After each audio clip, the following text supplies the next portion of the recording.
Episode 14 of Season 3 of NC Stream, coming to you live from New York, New York.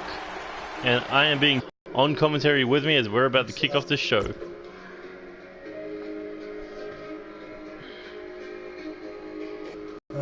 Yeah, it'd probably be best, just so you don't have to deal with your mic cutting in and out. Yeah, but that's more of an internet trippy shit than actual mic work.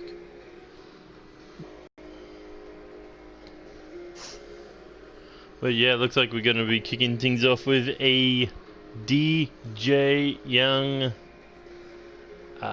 in the ring with a microphone. Rumors going around that he's going to retire for school and work. A 9-to-5 job. Fuck no. I doubt that. He'd always want to stay in NCW until it starts paying. Yeah. Whenever that is. When YouTube, you know, starts paying me. When YouTube isn't so fucking stingy with who they pay and who they don't pay. Yeah, I know, right? Imagine if, like, we had, like, 100,000 followers or whatever, and I'd be doing, like, fucking ads during the middle of the show for ad revenue. That'd be funny. I said that'd be funny. I know there's, it's like, you have to get a certain amount of views, and you have to have a certain amount of like video time, which you have actually. Like, you have I have like 2 hours, fucking, you know, 3 times a week. Yeah, like, so, like, you have a lot of footage, like, you have a lot of time. Not views, but you have a lot of collective time, like, for videos. Yeah. And you know, like a smart wrestling promotion, I'd put my ads during the during the fucking load time of the matches. WWE. Yeah, it's just the followers is what we need. We need to subscribe to us. Yeah, no, I need more subscribers. I've only got like 107. I need, I think, either 1,000 or 10,000 in order to do ad revenue. Yeah, I think it's 10. I think it's 10,000. But then I've also got to turn off like the music and shit, so no one can fucking hear anything that's copyrighted by WWE. Yeah, but I mean that's not hard to do. Yeah. Not to mention we need a merch shirt, fucking online shit. Do some online shirt merch. But here comes the NCW World Heavyweight Champion. These two men are going to meet later tonight in a Champions vs. Challenger 8-man tag match. And then they're also going to meet at NCW Overload inside Hell in a Cell. No World Elite, no Youthful Assassins.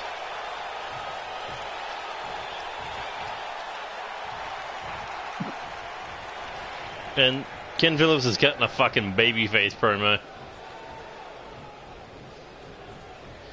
I swear to God, he couldn't with a heel. Either that or just being sarcastic.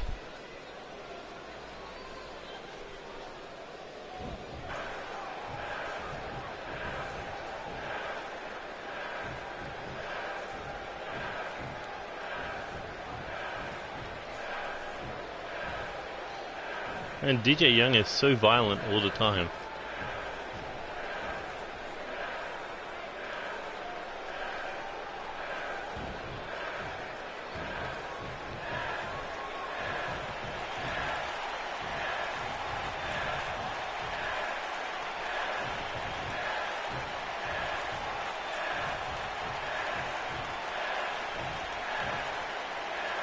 No, but let me address some fucking so I don't know if anyone's heard or read, the Revival requested their release, apparently.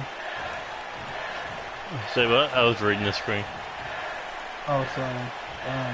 Let me do it during the match, not during someone's promo.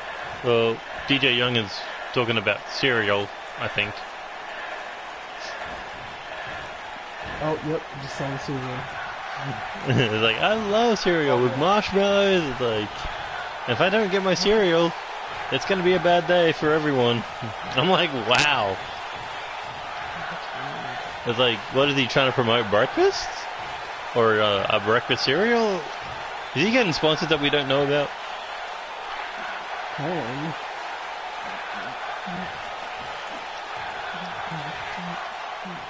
I mean, that's a good place to pop a cereal commercial. A bowl of marshmallow cereal will change the way you see today.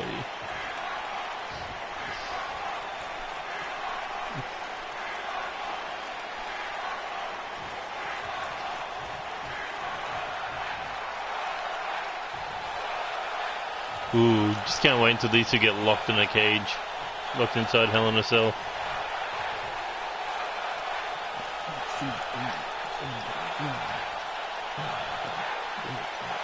Oh shit, what the?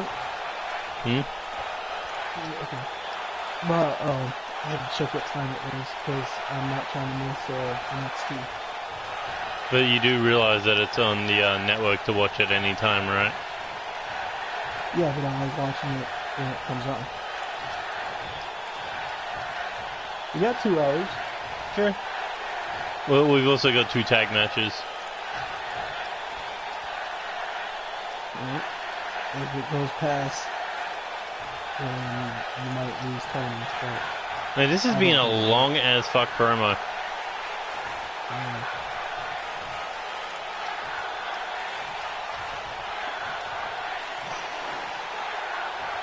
What was it going to say? 2K's promo engine is just not good. It feels like it was written by the cunts who did Roman Reigns all those years ago. It's like, it's very generic and bland, and none of it makes sense half the time. And like, just get rid of promos altogether until it sucks. Or at least I thought I'd try to give the somehow. characters, you know, some character, but Is Bruce Mitchell making his debut? I've heard people do promos on coffee, on breakfast cereal. I mean, what else? Yo. What? Is Bruce Mitchell making his debut? On the next episode of Live, he will have a match. Oh, Live. When are we doing Live again? On the weekend. Depending if we can get DJ on Saturday or fucking Sunday. If we can't get him on either, we'll just do it ourselves. Okay. But yeah, he's gonna have a match with Bobby Jones.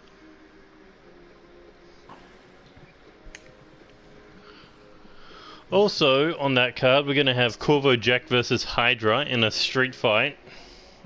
And we're gonna have Jaden Shadow versus K-Dog. Because apparently Shadow's been talking shit, so he wants to settle it in the ring. I think he wants to... No, Jaden Shadow isn't the champion anymore. So Jaden Shadow isn't the champion anymore, I forgot. Nope. Not off that fucking massacre between him and Tyson Steele. Speaking of, the Live Championship will be on the line later tonight in a Madman's Knockout Party. Long story short, it's an Extreme Rules match that you have to do whatever it takes to knock out the champion in order to win the Live Championship. Or to retain.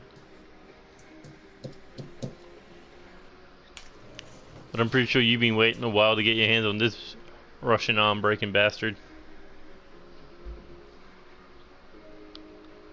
God damn it, Joey, stop betraying bounty hunters. He should have stayed in season 1. AKA he should have stayed retired, yeah. No, but okay, so let's get back to what I was talking about. The Revival. Yeah, okay, so Revival reportedly requested their release. Which I don't blame them, because... I don't blame them either. For the sheer fact, the shit that they've had to go through for the last 2 years on the main roster. Like, when they first came in, they were really popular. Like, they got a victory over... They got a victory over the New Day. Yeah. Like, they were a throwback to old tag team wrestling. Yeah. And... Like, two guys dominated a ring no matter how much... How fucking... No matter what it took. They were super popular, and it looked like they were getting a push, but then I think it was Dash Wilder. Wasn't it Triple H who put those two guys together, or were they a team when they first came in? I think Triple H put them together. Yeah, that makes more sense. So Triple H, the fucking mastermind. One of them got injured, the other one sat on the sideline, and then they finally came back, and then the other one got injured. Yeah. So they were afraid that they were injury fucking prone to put the titles on them. And like, so if they're injured and they're champions, just vacate the fucking titles. It's not that hard. Yeah, but you don't want to put the titles on someone who like, they came back, they win the titles, now they're injured, now you gotta find new champions again. Okay, you know what you do? Do the same shit that UFC does. Let them continue to be champions, but then you have replacement champions in their fucking wake. Like, why do that when you can just crown a whole new champion? Because is it really winning the title if you don't beat the champion? That's what I always hate about titles being vacated. It just feels stale when someone wins the belt.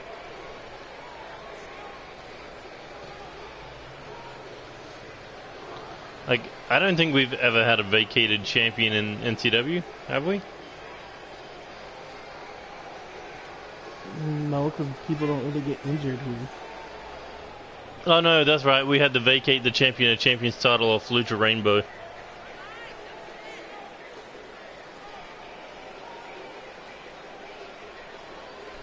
I think that's the only time I can think that we had to vacate the title of someone who got hurt.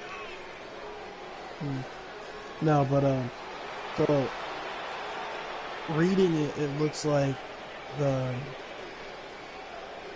someone within the company was asked, and they didn't like outright say it, but it was reported that they asked for their release.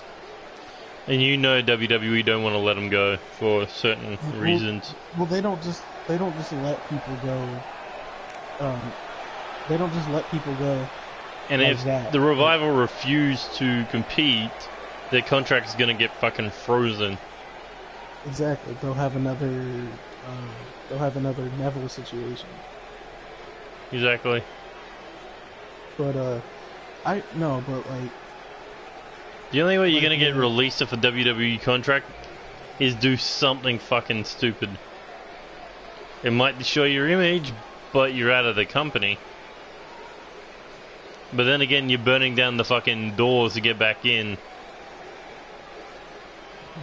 Anyway, yeah, so it's reported they asked for their release. And I think it was because they got put into another match with Lucha House Party. I don't blame them. I wouldn't want to fight those three little Lucha bitches. Yeah. At least it wasn't Lucha House Rules. That would have pissed me off. But who are the Revival really gonna fight if it's not the fucking champions? The B team are trash. AOP are heels and a fucking piss stroke at this point. Well, right now I don't think they give a shit. I think they just want to leave. If it's actually true that they asked for their release, I think they just want to fight. Honestly, I reckon just send them to the fucking NXT UK. No. And so if they end up leaving, I think that they'll go to AEW. That's obviously what everyone's thinking. Because, I mean, the whole Young Bucks and Revival, that's kind of pretty much a feud. You know what they should do? They should go to New Japan and join Suzuki Gun.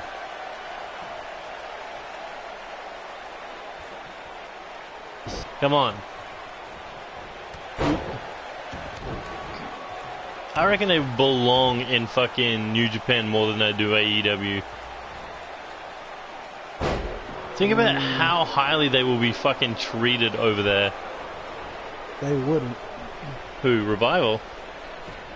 No, because New Japan caters to the Japanese wrestlers. Yeah, only at fucking Wrestle Kingdom. No, they the rest of the year belongs to the overseers.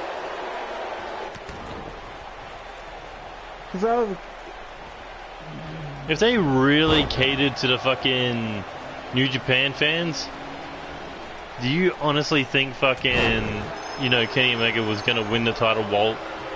Oh, then again, he turned babyface halfway through. That's what fucking, what's his name was for? Kota Ibushi.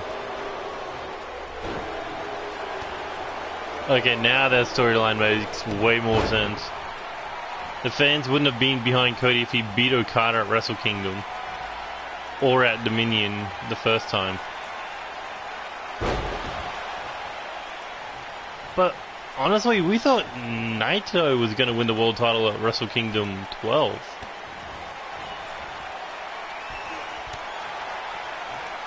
I mean, that's what I thought they were building to, because Naito was the top fucking babyface.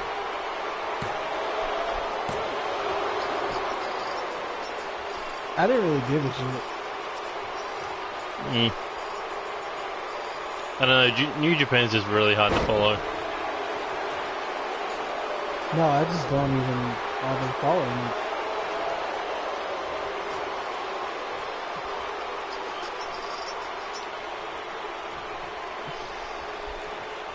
All I know is it's like Suzuki Gun versus LIJ for the IC title, the junior tag, and the fucking world tags. And Jay White wants Tanahashi's title belt.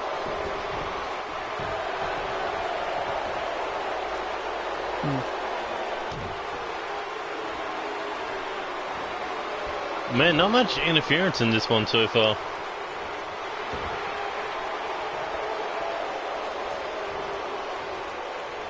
Just two big heavy hitters fucking going at each other.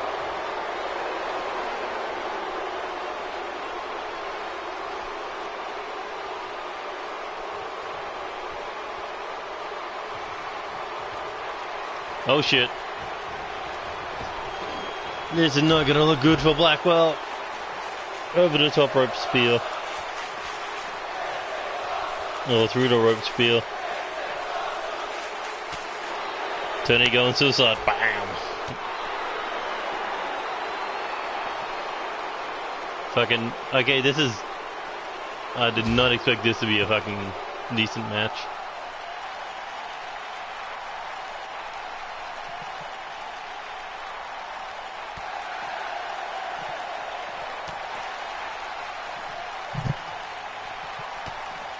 Tony, are you watching? Yeah, I'm watching. This is back and forth brutality.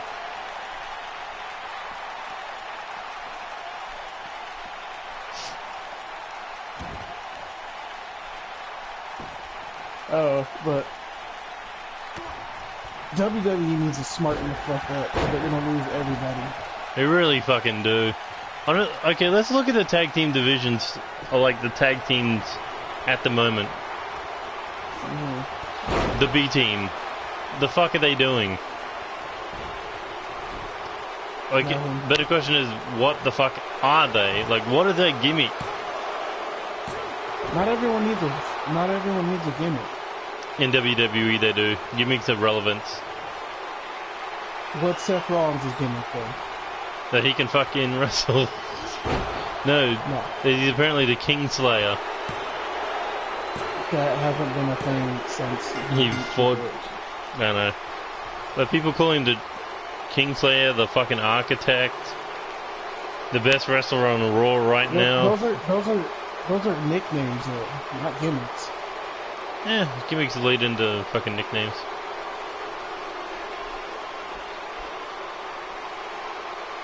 Like, Cena's whole gimmick is that he never gives up and he's the champ, even though he doesn't have a fucking title belt.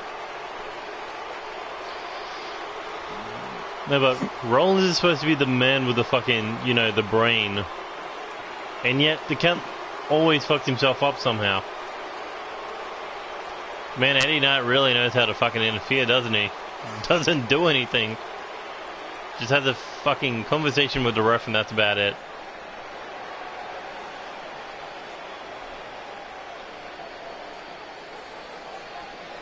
Well, at least you build up some momentum.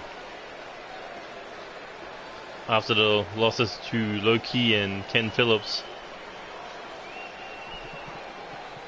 You've beaten Blackwell, Corvo, and Eddie Knight. 3 for 2 is not bad. Or 3 for 5. Yeah.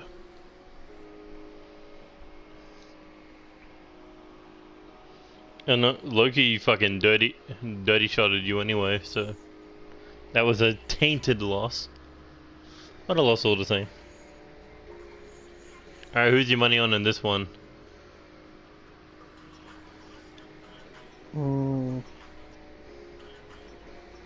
Angel Jr. and Diego, whatever their fucking names are. With Angel Jr. and Diego. You gonna bet against the World Tag Champs? Yeah, I don't know what their names are. Did I say their names right?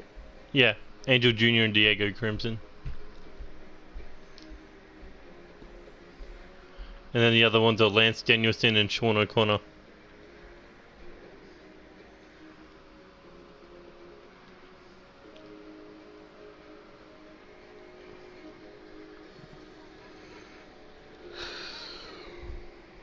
So, hypothetically speaking, if you do lose the 6-man tag titles, who would you take in with you to compete for the World Tag titles? Would it be Cassidy or would it be Joey? I don't know. That's kind of why I wanted a new member, but like one of our newer signees. So what, it would be like a rookie veteran tag team? Or yeah, Cassidy and Joey can go do their own stuff? I wanted it to be like me and one of our new signees, while Joey and not Angel, while Joey and David have single titles in, because I really think they're good. They're good in singles. Well, I just wanted I wanted another run at the tag team titles. I mean, you look at Joey, 4-time United States champion, 2-time Intercontinental, 1-time King of the Ring, so you know he can compete on his own. David Cassidy, 2-time Hardcore, 2-time Undisputed champion. Yeah. Like, so it's like I mean, it's not like the Bounty Hunters are gonna break up if we lose them. They're not Death Club. 6-man tag. They're successful already. But no, I wanted like, so like if say we ended up losing the titles, I wanted another run at the tag team titles. But with one of the new signees, you know, I feel like maybe they need guidance from one of the NCW veterans. Exactly right. This is a friggin' eat or be eaten world. Yeah, and with me, David, and Joey, you can ask for better veterans to watch your back. Yeah, which is why I wanted. But then again, would they think of it as being in the shadows of you 3 veterans? I wouldn't think so. I wouldn't let that happen. Which is why I say like I know David and Joey probably view me as a leader, but I don't want it. I don't see that. I think they might view you as a leader because 1, you got them together for this success, and 2, you're the most successful out of the 3 of them in title victories. I mean, if that's the case, like, I appreciate it, but like that wasn't what I was going for. I wanted it to be a equal 3-man team, you know. Well, this is an equal 2-man team. The World Destroyers, the 2-time tag team champions, set to defend those World Tag Team titles in a fatal 4-way at NCW Overload, which is, I believe, going to be next weekend. So this upcoming weekend or next weekend? Next weekend. After episode 16 and episode 8 of Live. Oh, okay.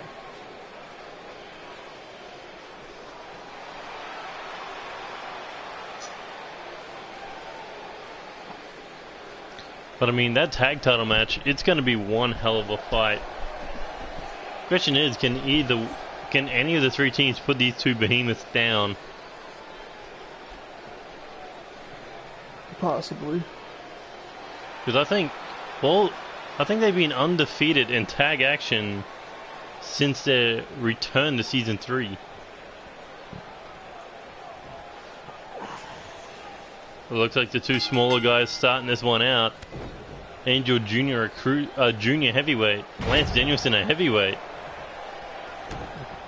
Yeah, Angel Jr. got off the first shot with that neck breaker.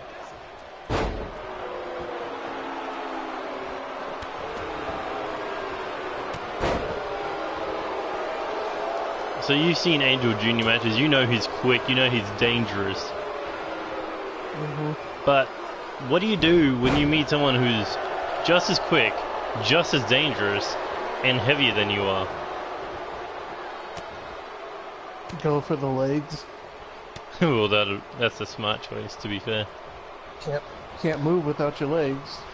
Well, Angel Jr. just took a kicked him in the back of the knee and hit that reverse DDT to bring down Lance Danielson. Now he's got to keep the ground game going. Dragging him into his corner. Does it? There's the tag to Diego.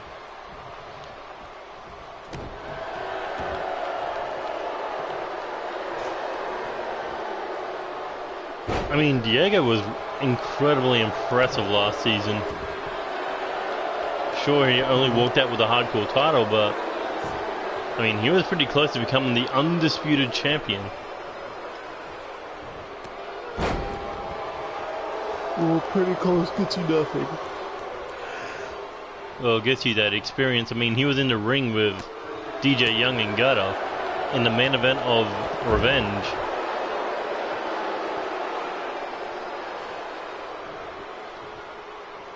Oh, hey, Hydra's in the comment section. Cool.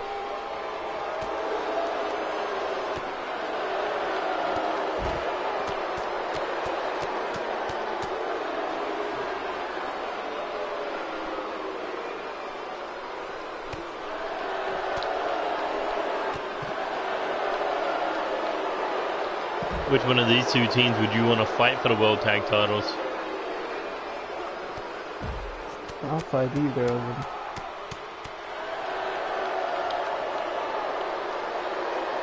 Who knows? I mean, that fatal 4-way, you got a 25% chance of your team walking out with the titles. But both men have to be eliminated before the team is out of the competition. I mean, you could have your tag partner be the first man eliminated and still go on to win the match if you play it smart enough. Yeah.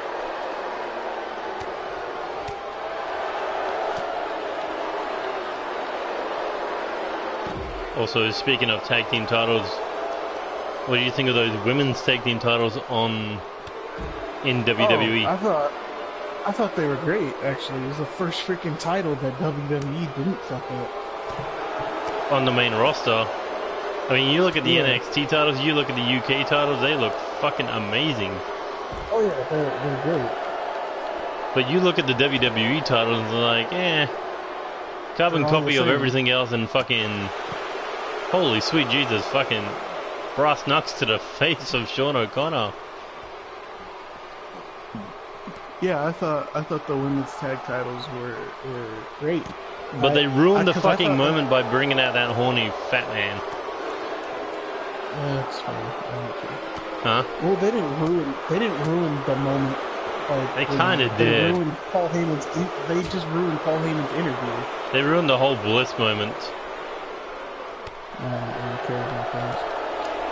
Although, what was with the segment of them walking into her dressing room? Yeah, I didn't understand that. It didn't make any sense for them to show that. But what was the point? Well, you know what made less sense? The whole Naomi, Jimmy, and Mandy fucking bullshit that's going on SmackDown. That shit is hilarious, dude.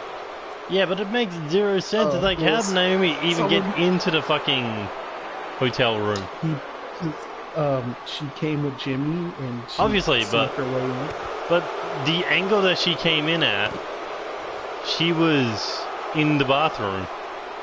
I don't know, man. Who cares? It's stupid. I'm well aware of what it is. Oh wow, haven't seen Gutter in a while. No, but you reckon Gutter would compete for the live title? I mean, if he wanted to. I guess. But someone commented on that video, and it was like, Jimmy's stupid. He should have gave the key to his brother. Yeah, that's what I would have done. Yeah, I mean. You know what would have been even funnier? If they gave the key to that fat hillbilly Otis. It's like, Mandy's waiting for Jimmy to come in, and it's just this big fat fucking hunk of meat. Pretty lady. Pretty lady. I reckon that would have been funnier. Just give the key to someone else completely different. Also, didn't they leave work early for that shit? What? Didn't they like leave work early? Like, aren't they supposed to be in the arena until SmackDown's off the air? Yeah. Sure. You guys didn't get permission to leave. I know, right? And yet, Mandy's inviting you to go fuck her or some shit. It's like, what? What? I mean, in the eyes of Vince, that's a good reason to leave work early. Go into a hotel room with a hot blonde, I'll allow it. God damn, these two just hate each other. They've been on the outside of the ring for the last like 5-6 minutes, beating the living hell out of each other. Well, that's what you get when you get a second generation emo and a giant fucking Viking.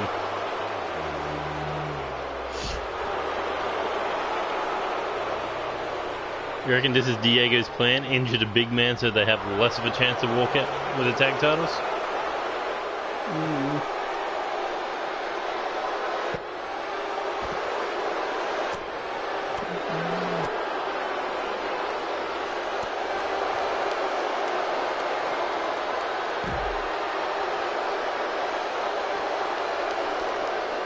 Anyway, looking at the comment section, let's see. Hank Marshall, welcome to NCW. I don't think you've joined. Oh fuck, a power slam with a leg going up the barricade. Ugh.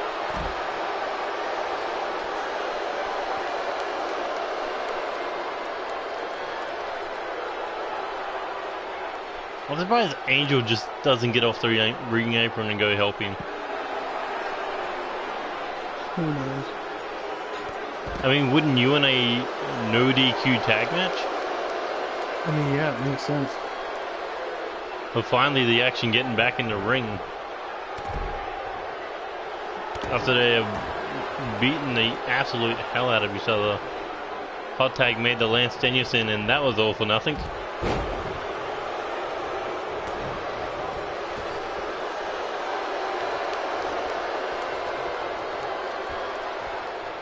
Oh shit, rope hung, flatliner.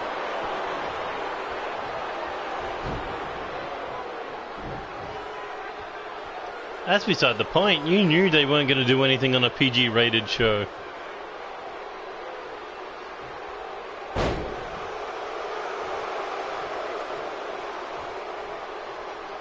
God, Lance Danielson might win this on his own.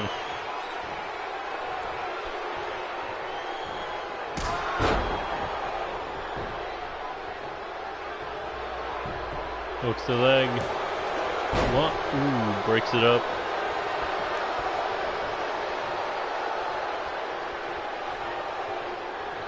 Oh shit, big man going flying.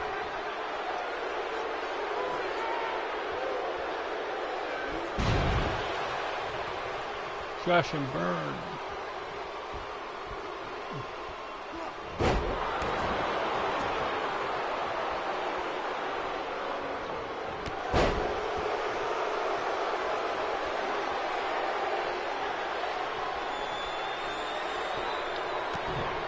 Kick to the body. Diego looking to put it away with the Crimson Slayer. Could be it for one half of the World Tag Champs. 1, 2. Ooh, Lance able to kick out. Diego trying for another big boot, turns around. Ooh, gets hung up against that top rope. Now, Diego was looking for a tag and Lance just knocked out Angel Jr. Uh-oh. No, you don't have a match, Diego. Diego. Gutter.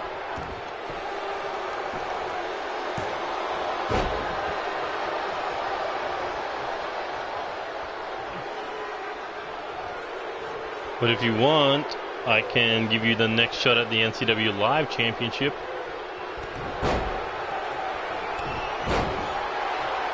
And before you say earning it, it's an open challenge title, so.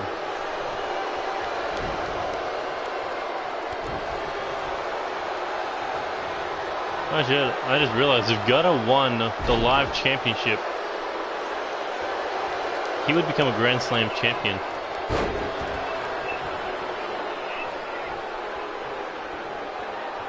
Tony. Yeah. You just haven't said anything in a while. Oh, I'm sorry.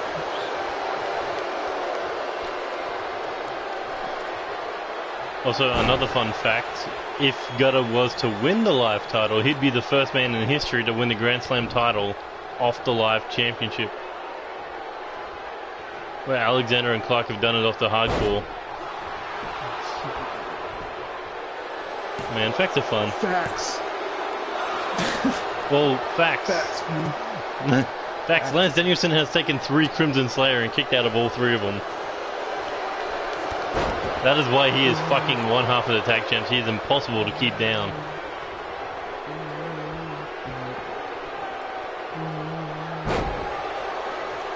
Has Gutter ever faced Tyson Steel? No. I am going to bet that he hasn't. Wow, Angel Jr. taking out Sean O'Connor. Fresh match. Exactly right. It's season 3, where they both started in season 1. Can I just talk about that Diego's kick up that pushed Lance into the corner? Yeah, I know, right? I'm sick. I know. Well, that's what happens when a heavyweight kips up. He fucking boots you into the corner. That was a sick kick up. I know, right? And then he hit the the shove into the corner off the, and then the fucking overhead belly to belly. Fuck you, Gutter. He's a pawn in the chess game of is this guy the creator of G's or something? Huh? This guy in the chat. Who? The last comment. It hasn't loaded up for me yet. Oh shit, Diego about to get hit with a Viking bomb. But Angel Jr.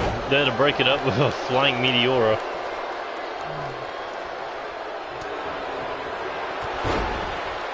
Yeah, I agreed. The triple powerbomb means nothing with the AI system.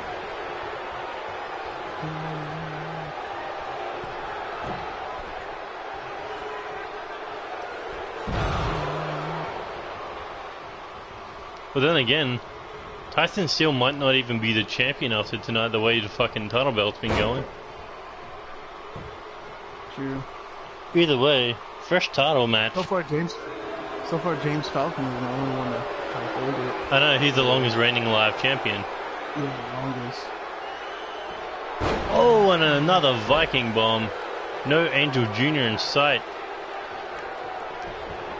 World Tag Champs about to pick up the win. 1, 2, 3. World Destroyers with the win. And for some strange reason, Angel Jr. went around the ring instead of going straight in. Fucking AI. Well, the match had to end. It's getting too brutal. James Falcon is another rookie. I wouldn't mind. But he doesn't fit the whole bounty hunter gimmick. You guys are like just these rough, bearded, fucking badass brawlers. And Falcon isn't? No. He's his clean-cut fucking babyface. He is not a babyface. There's no way. Oh, come on, look at his colors. They're fucking Hulk Hogan colors. That's babyface. He wears black and red. No, he doesn't. He wears red and yellow. James Falcon. I swear he wears fucking red and yellow. No, there's no way. Who are you thinking about? Well, it's not Bruce Kendrick, I know that much. He's the one who wears black and red. No, James Falcon has like dark colors on. If anyone is a babyface off of their colors, it's fucking Lance Danielson. He literally has white, red, and yellow on. Huh.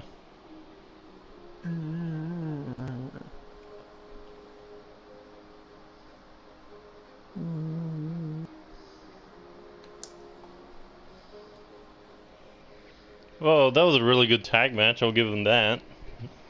Yeah, I don't think we saw one tag team move, but... fairly decent. Yeah, no, I don't think we did. Fuck, I'm hungry.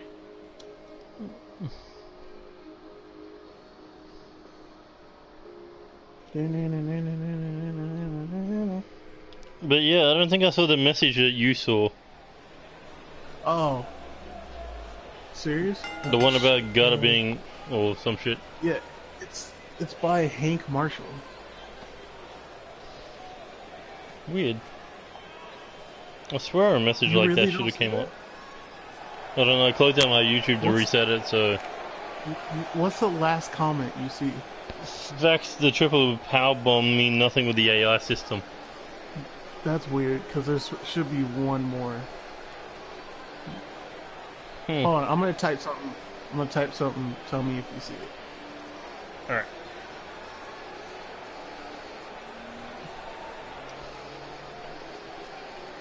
But I mean, a big opportunity for Steven Silver. Going up against one of the most dangerous men. Yeah, I see that. Also, really? You see that? Yeah. Either way, his debut match, not a successful one, but a very impressive one.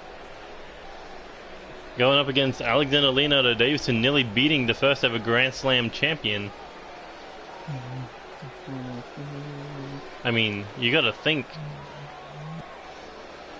That is a good start to someone's career.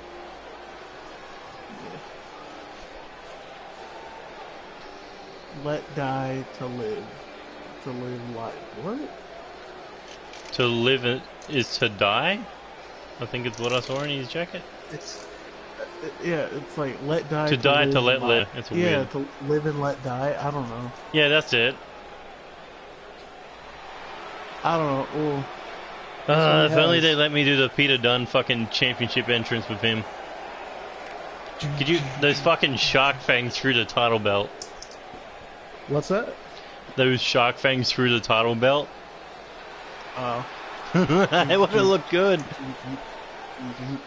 I think the only ones who could have worked that entrance would have been Tyson Steele and Spike Masters. The whole Peter Dunne entrance. Yeah, he doesn't have it in his mouth.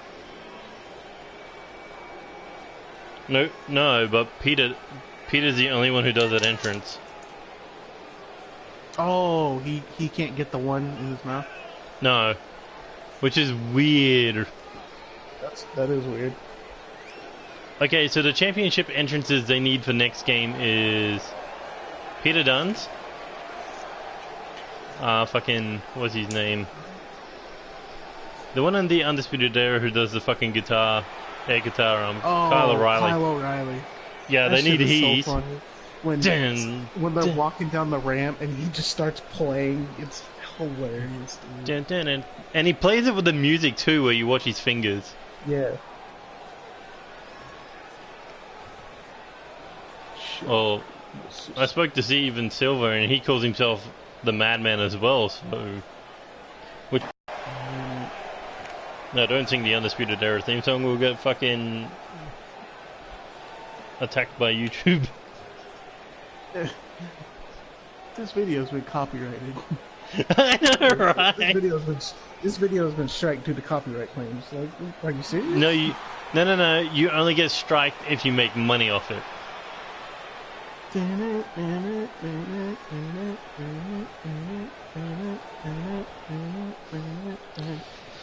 think they've kind of left me alone on that for a while. It's like, fuck it. This cunt's never gonna learn.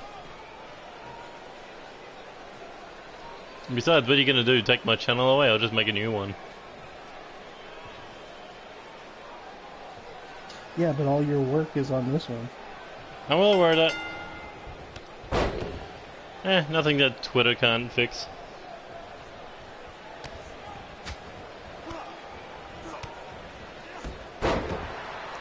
I just have to tell, like, Joey and all those who don't follow on Twitter to, you know, come to this one. Yeah.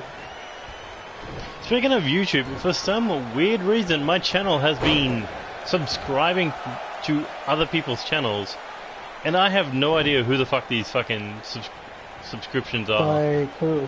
I don't even fucking know.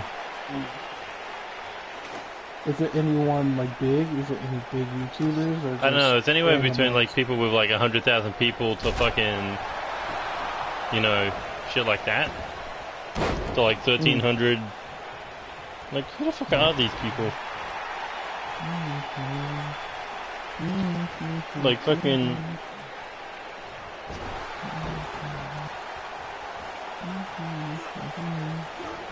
Like, just I think today is subscribing to 6 people, and I have no idea who the fuck these people are.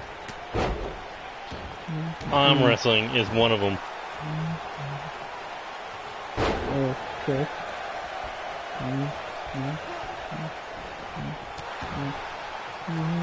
Ugh, can't wait until I get my fucking tablet back so I can just unsubscribe to all this shit.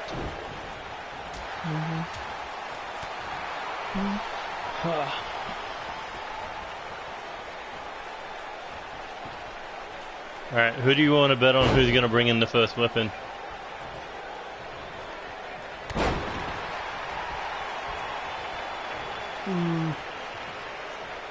Maybe Steven. I reckon Tyson, because those need the fucking registered weapons. Are you singing Edge's theme song? Huh? Are you singing Edge's theme song or humming it? No, I'm just having it humming a song. Either way, Steven Silver not putting up much of a fight here against Tyson Steele.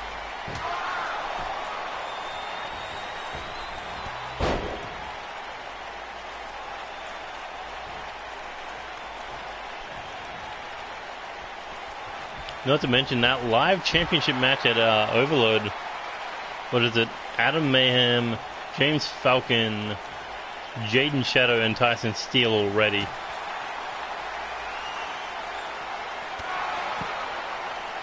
I mean, that's a good list of fucking people.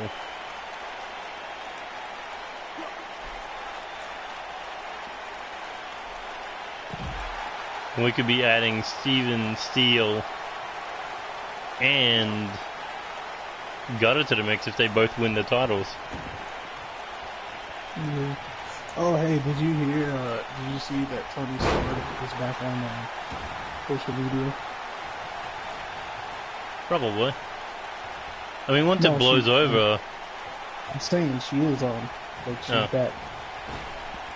Okay, cool.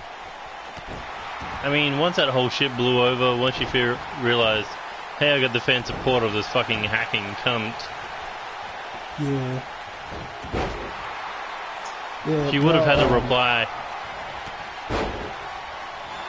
Yeah, she posted a picture of her holding the title, and the captain said "Reborn."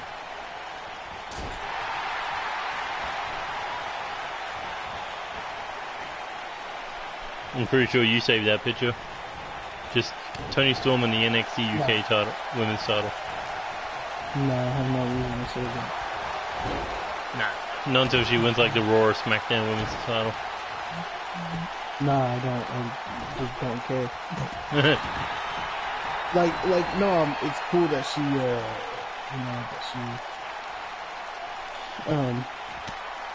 that she won a title and now she's back on like social media, or at least Instagram. But I'm not gonna save it just because she's back.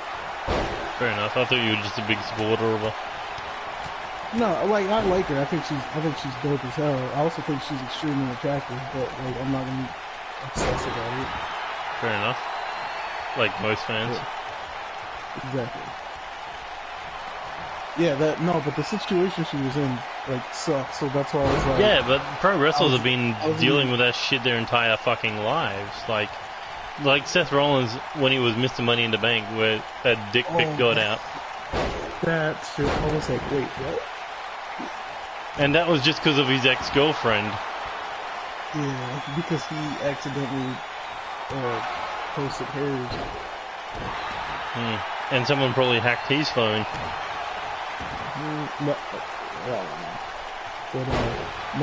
And then the whole Paige, Xavier, and fucking Brad Maddox shit. That was so bad. But that was because of Brad Maddox being fired from the company, that he was being a petty little Enzo. But was he the one that actually did it, or? I don't know. I thought he did, because it was never proven.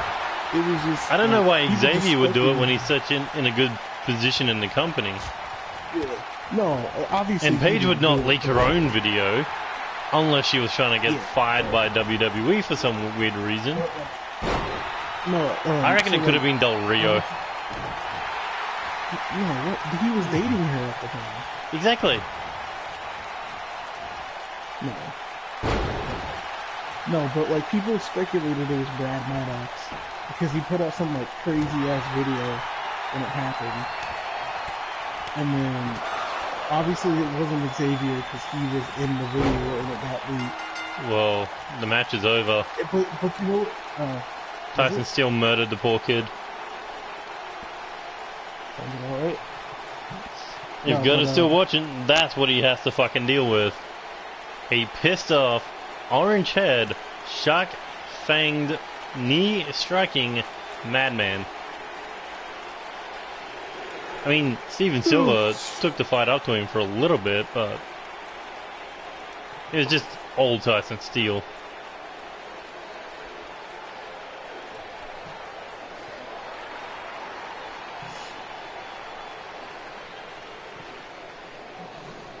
I need to go eat something. So I need to go eat something. I'll be right back. Alright. Well, the next match is gonna load up. Yeah.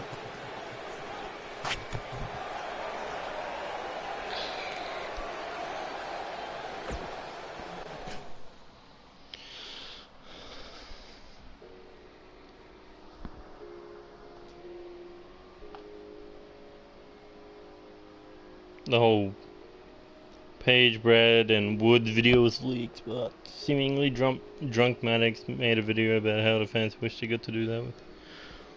Yeah, but even if fans want to do it, it's still shallow that someone who got paid to be in the business and then got fired did it out of revenge for the company.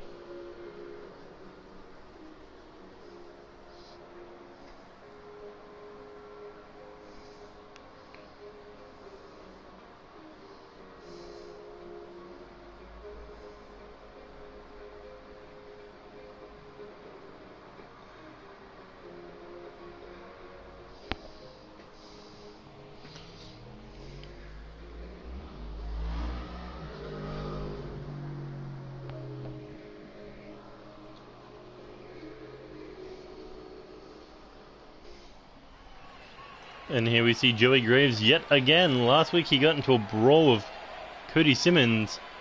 Now what's he doing out here?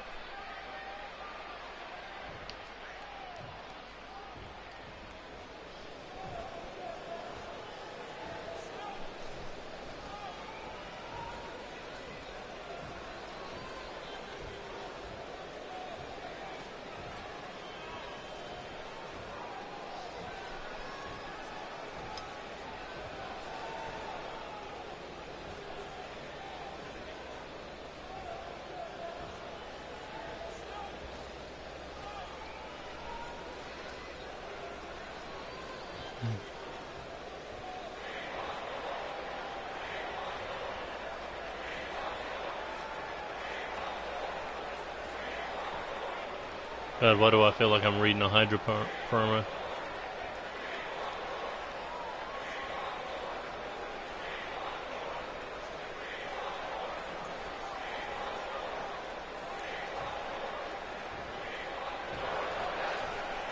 Well, looks like Joey's still angry about last episode. So he's not even going to try to talk to Cody. He just wants to go fight Tommy. I wonder which one he hates more.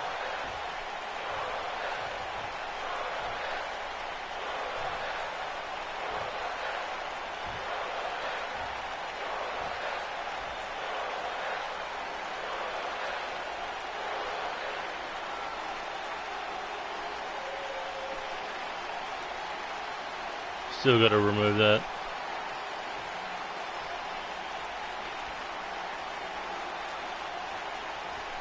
Oh, there you see Tommy A. Hawkins.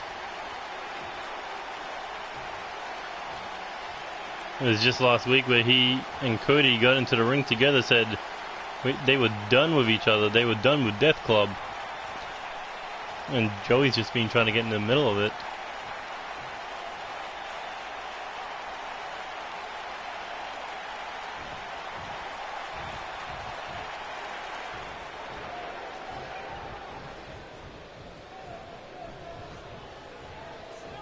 Who's in the comment section?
This is why Death Club never fucking talked.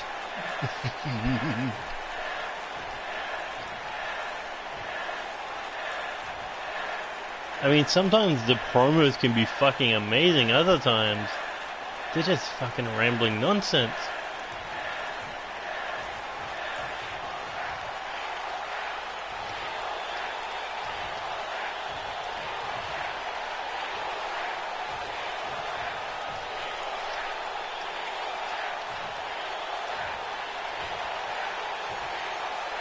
Oh, luckily after this, it's nothing but fights.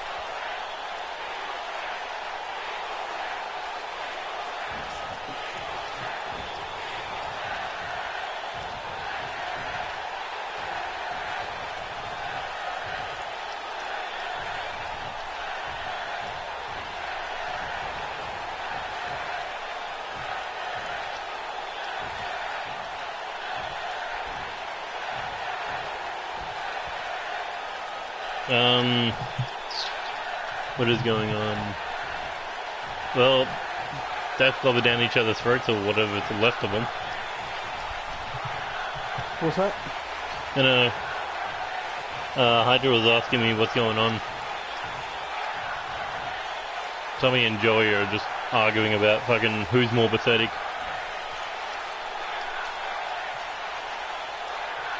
Tommy, same person. No.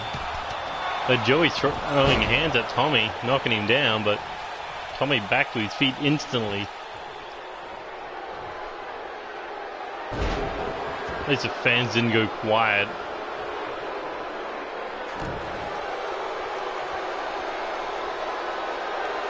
Like they usually do? I said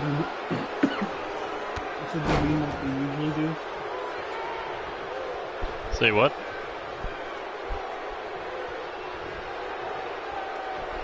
I didn't hear that. I said you mean like they usually do? Yeah. Because either they're booing or they're just extremely quiet. Yeah, I know, right? No, but normally during a breakout in a fucking promo, they just go completely silent. Oh. But I mean, what's Death Club at the moment? Nothing.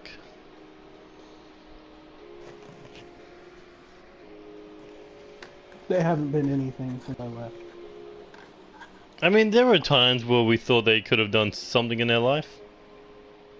Maybe. I honestly thought they might win the six-man titles, but... Yeah, but that was more to build up the fucking...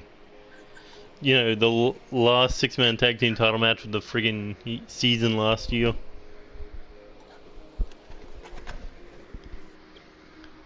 I still can't believe World Elite beat Unstable. Yeah, and you ended up beating World Elite. Yep. These three guys who were busy doing other shit won the titles. Wait, say that again? The three guys who were doing other shit in Season 2 ended up winning the belt. First opportunity in Season 3. Mm-hmm.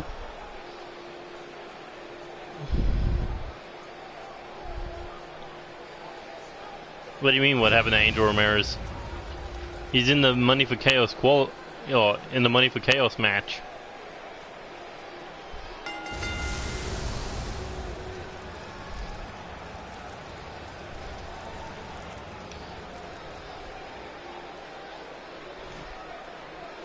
You know, if the whole Hydra K-Dog Nero thing don't work out, Hydra can always team up with this goofball rolling around the ring. True.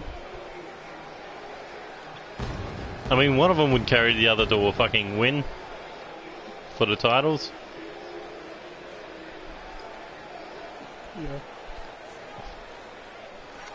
Yeah. Angel Ramirez, Spike Masters, and Hydra, the face-painted posse. Mm-hmm.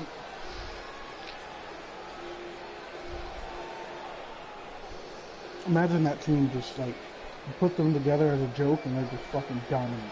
Oh yeah, that would just be annoyance. But funny and pretty cool. That out of a joke you can make a really good team. Yeah. But here comes Dylan Nyrock. I mean, you gotta think this is a bit of a grudge match for both these men because they're former tag team champions together. Mm-hmm. And they've always been trying to one-up each other. If I remember their record, it's 1 win, 1 loss, 1 draw. Draw? Yeah, they had a 30-minute Iron Man match and it went to a 3-on-3 tie for the Intercontinental title. Mm. So this is kind of their tiebreaker, so to speak. I mean, we had Angel Ramirez defeat... No, Angel Ramirez is up 2-1. Because Angel Ramirez came back when the brands unified, beat Dylan Nyrock in his return match, won a shot at the Intercontinental title, won the IC title, drawed in the Iron Man match. And then when it came down to the #1 contendership for the King of the Ring title, Dylan Arak beat Ramirez.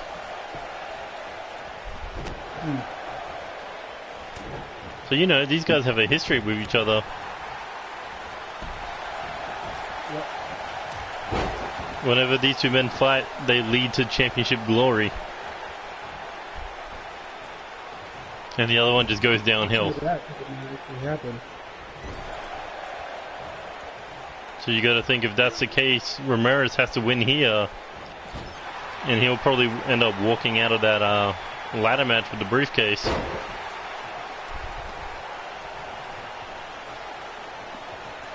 You know, Angel Ramirez every day, every night thinks about winning that World Heavyweight title. This is the best opportunity he's had in a long time.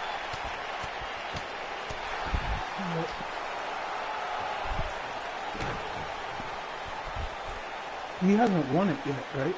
No, he's never won the World Heavyweight title. He's never won a world title. Only 2-time Intercontinental, 2-time US, and... No. 2-time Intercontinental, 2-time Tag, and 1-time US.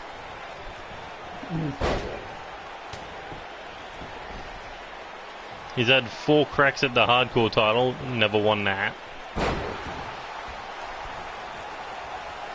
So guaranteed, if he loses the Money for Chaos briefcase match, he'll probably try for the live title. And pull off a Mayhem and lose it first fucking title defense.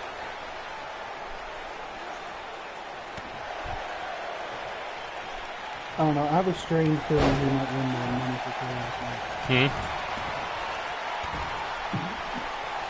I said I have a strange feeling he might win the Money for Chaos match. I mean, it's all possible. I mean, besides Lucha Rainbow, I think he's the lightest guy in that fucking match.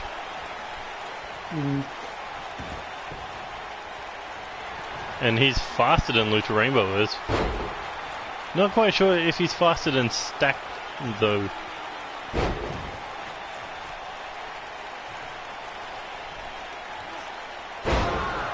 I don't know, Stack is pretty much Ego Styles. He pretty much is. And Dylan Narak looking to put him down. Oh, and that could be it. That pop-up gut wrench German suplex. Wow, that was fucking short as hell.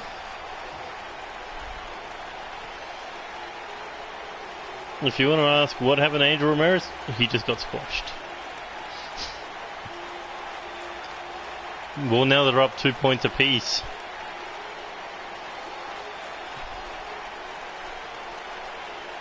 Two wins, 2 losses, and a draw.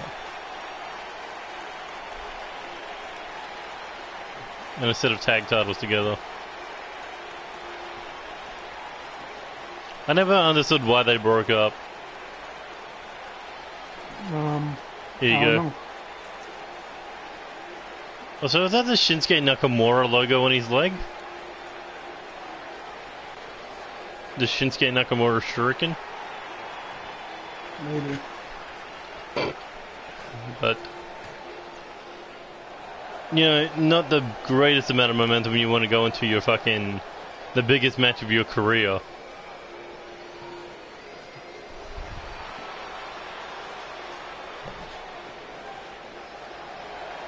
I mean, what about Dylan Narak? You gotta think, if he wins the Money for Chaos briefcase, no doubt he's gonna become world champ.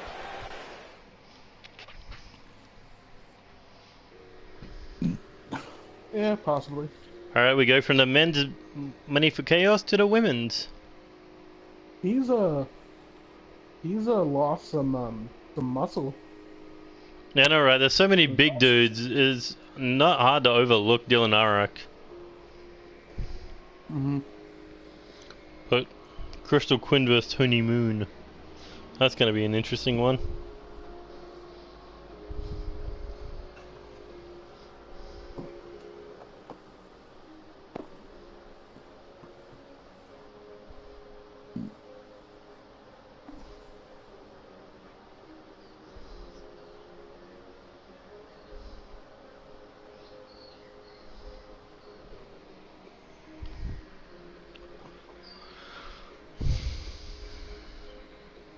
You know what? You could add Tony Moon to the face painter posse.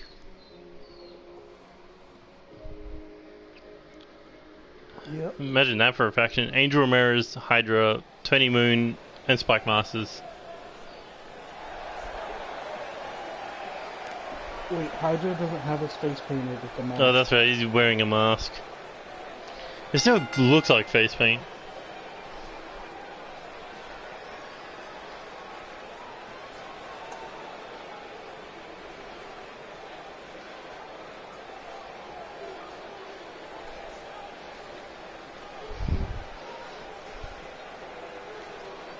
Oh, speaking of women's matches, you heard, so, women's tag titles debut, they were... It's gonna be inside an elimination chamber.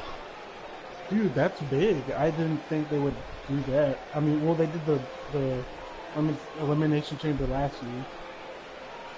Yeah, but I think it's more to protect Ronda Rousey that it's like, hey, we need a women's match in the chamber, but we can't put fucking Ronda Rousey in there. Wait, what? I reckon because fucking because Ronda Rousey's gonna hold on to her women's title, it needs to be a one-on-one match. They couldn't put her in the chamber, so they needed a women's match to be in the chamber. Well, how else? You look at Ronda Rousey's career; it's been either one-on-one matches or tag matches. That's fine. There's no way they're gonna put her in a fucking multi-woman match just to bury the entire Raw roster. Well, not. Also, they have to kind of protect her because she does outside stuff too. I know, but I mean, Miz does outside stuff too, and they protect her. Him. Miz's outside stuff is what WWE does with him. It has. There's nothing else that he does other than what WWE has him do. Sure. The reality show he's in is from WWE. The movies he's in is WWE. His movies, WWE. So whatever movies he's doing, WWE will be like, okay, we're gonna write you off TV. But that kind of did shallow out the fucking Intercontinental title a bit. So the only time Miz lost it was to make a movie.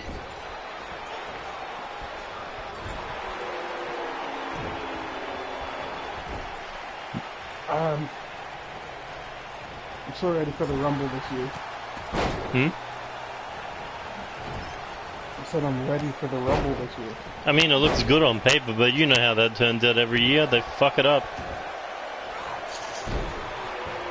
I thought last year's was okay. Except didn't they kind of take the entire moment away from Asuka winning it? I didn't really watch the women's Royal Rumble match. I skipped through it. It was the main event. Exactly, I skipped through it. No. It's like it came down to Asuka and the Bellas wins, and Asuka I know. eliminated both of them. And then Alexa Bliss and Charlotte came in the ring and held up their titles. Asuka was looking between them, and then Ronda Rousey came out and pointed at the sign. It's like, the fuck are you doing? No, I know, because, I'm well aware, because of the awkward pointing moment that came with it. It would have been better if she just came up, tapped the fucking both titles, looked at Asuka, and then just left. Or just not point at all, you know. Or just not come into the Rumble. Or just not get signed to WWE. I would have been happy with that. Yeah, no, you gotta admit she's put on some good matches. I don't watch her matches. No, that is so sad. I don't watch most of WWE's women's matches. Why? Because NCW's got the better women's division? Not necessarily at all. Or you're just not a fan of women's wrestling? I'm just not a fan of women's wrestling. The last women's match I watched was like half of Toni Storm Rhea Ripley match, but then my fucking internet cut out. The Tony Storm Iro Shirai at Evolution was a good match. I didn't watch that one. I didn't even watch Evolution.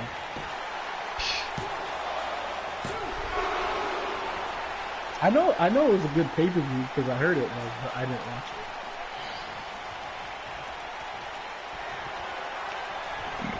WWE just, their women's wrestling doesn't impress me. I'm not really a fan of women's wrestling. It's not because men do it way better, because that's obviously not the case. It's just, they're the only ones who fucking do it outside of Ring of Honor. I don't even watch Ring of Honor wrestling. I don't watch Ring of Honor. I don't watch Impact. I just don't. Women's wrestling is just not appealing to me. Although, I mean, I have seen a couple women wrestling matches. Like, I think some of them are dope, and they do some sick shit. But like, besides that, I just don't watch it.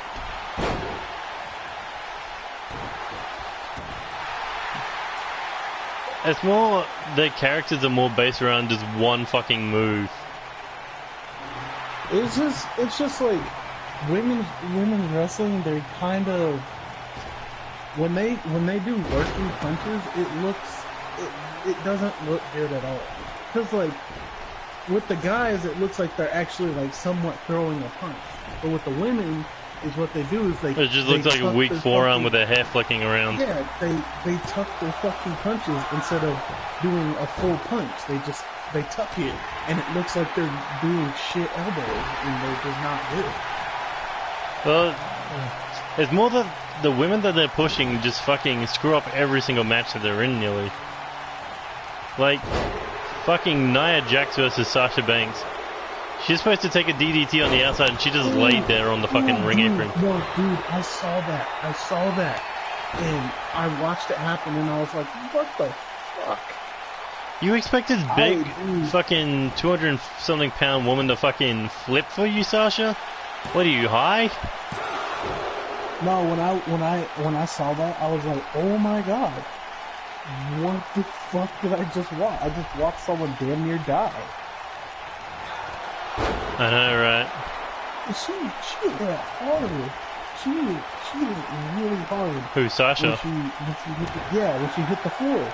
Because I knew what was going on. Because when she jumped, and then she just kind of rolled. Because she didn't get any momentum when fucking Nia just laid there. Yeah. Oh. Yeah, she like knockout. She like kind of did the twist for her, like a hurricanrana, but instead of like her going off the apron, she just kind of went she went head first into the apron while Sasha just flew straight into the floor. I know.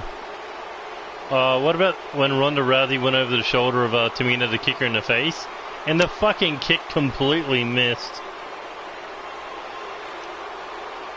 Yeah, it's just...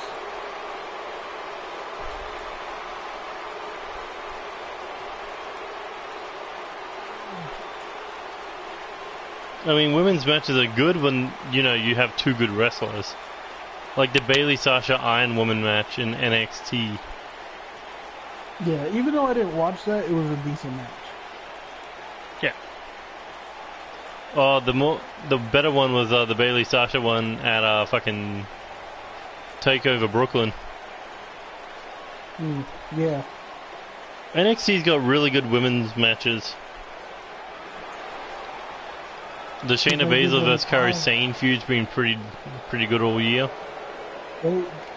NXT gives their women time to breathe and develop in a match, and then like the two Bayley vs. Asuka matches, the two Asuka vs. Ember Moon matches. Yeah. Also, the women in NXT are constantly training. Yeah. Like even though they may be on the main roster, or I mean, even though they may be on NXT TV, they're down in the developmental center for like fucking weeks at a time. Still training. And they're still training. So, their skills are always freshened up. Yeah, and they do like what, 3 live shows a week, or 3 three or four a month, and then they do recordings all on one day. Yeah. But they're constantly wrestling, so they know what they're doing.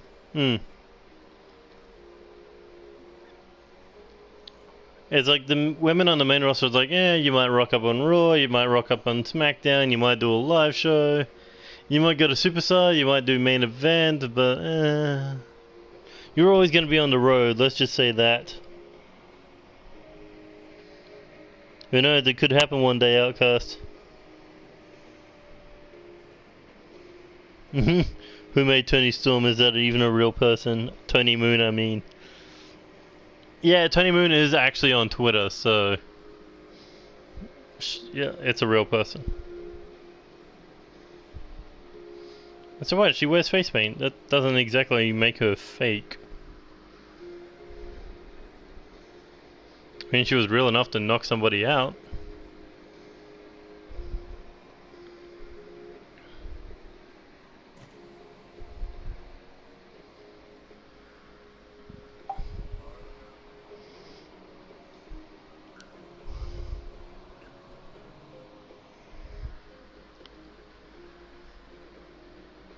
And Nero has joined the dark side. Why do they always fuck this up? Like a poster, and it's one person on the other team. They even did it earlier with Bounty Hunters and World Elite. Yeah.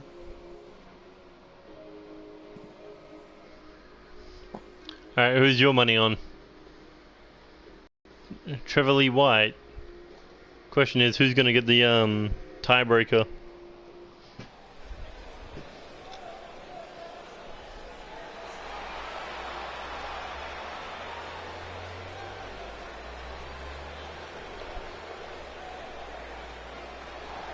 Yeah.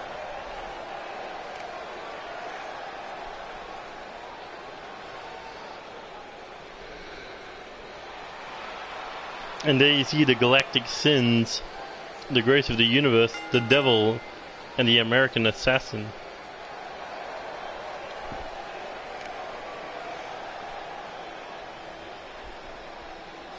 What, do you reckon Undisputed Era works for them, or...? What? For their entrance, for their character, I mean.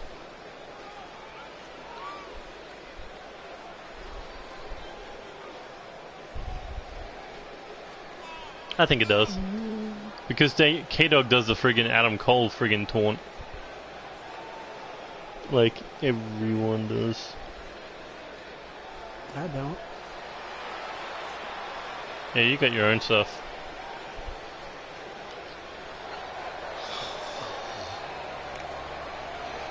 Ugh. How long's this recording been going for? Has it hit the 2-hour mark yet? I don't know. No, I think we've gone like, I think we've been like an hour and a half.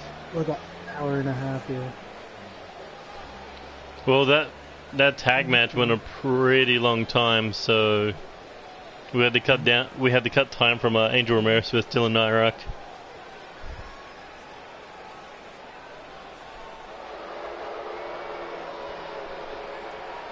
How long you reckon this match is gonna go for? I'm gonna bet about 10 minutes. Someone's gonna get a good strike off, knock out their opponent, and that'll be it.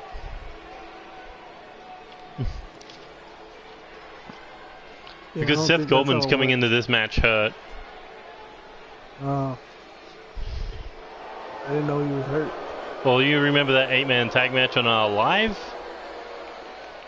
Oh, sure. Yeah, he got hurt in that one. Uh. I mean, him and K-Dog went fucking toe-to-toe in that match. But ultimately, Seth Goldman got out of there. Andy Reese took the pinfall at the hands of K-Dog.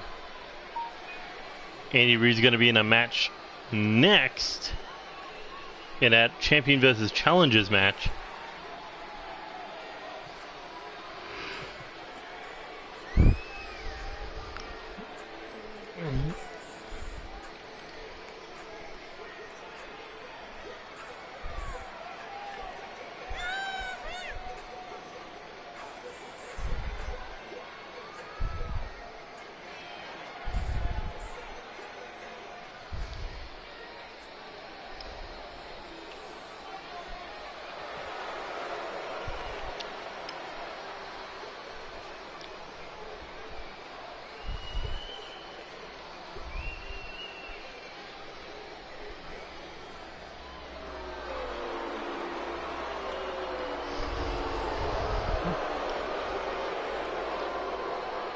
Do you think Seth Goldman will ever win the Intercontinental title? Well, as long as Andy Reid has the US title, he can't become Grand Slam champion. Honestly, I was pulling for Seth to win at Chaos Mania. But you do realize, you mean at the end? Yeah, excuse me. I mean, once you got eliminated, of course.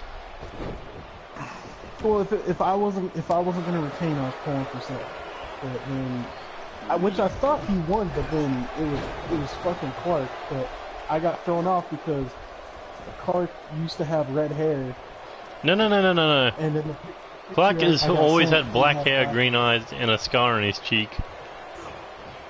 He had red hair last time I remember. You sure you're not thinking about Walter Rose Robinson?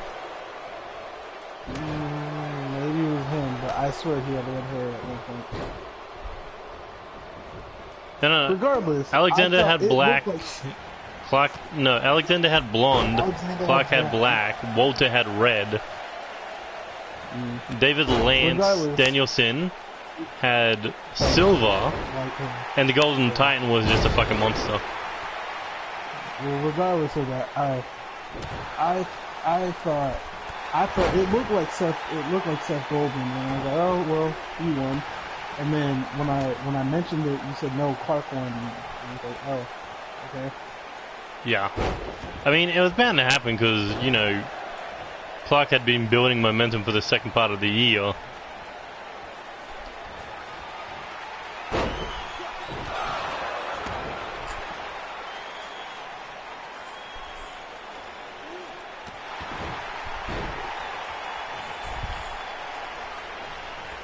But I mean, who do you reckon would win, Andy Reid or Seth Goldman? What's that? Who do you reckon would win if Seth Goldman wanted the United States title? Him or Randy Reeves?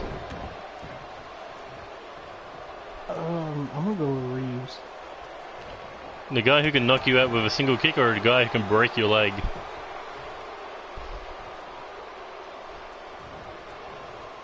Yeah, it'll be an interesting question. Last time I checked, I mean, haven't we discussed that Andy Reeves has a fucking glass duel? I mean, you hit anyone with a timed strike, everyone has a glass shot. True point. If you hit someone square in the jaw with all your force, there's not like a good 95% of the time they're gonna drop. Well, Hydra tried to stop Seth Goldman there from hitting that tornado DDT, but Seth just ignored him. But speaking about knockouts, we saw what Tyson Steele can do when he has the ability to knock somebody out. Knee strike after knee strike after knee strike to the head. And apparently, friggin' Steven Silver's never been knocked out before. That he says, so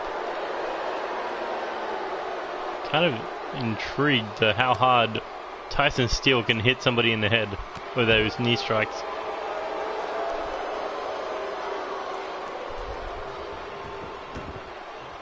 Oh, by the way, there's a chair in the ring. Who put that in there, Manhunter or Trevor Lee White? What? Ooh.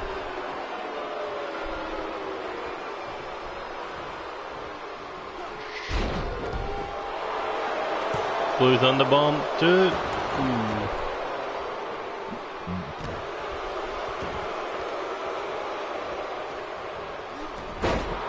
I mean, K-Dog doesn't want to get hurt in this match. He's going to fight on episode 7 of Live against Jaden Shadow. And Hydra's in a match against Corvo Jack. So what's Nero going to do? Also, Gold to Black could be the knockout shot to Ooh, and K-Dog able to kick out.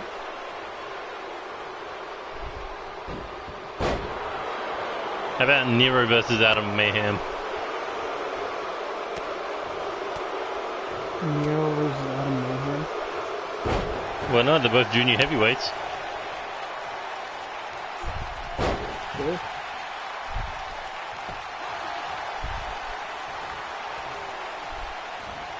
Or, I mean, we could keep this feud going and go Nero versus Andy Reeves.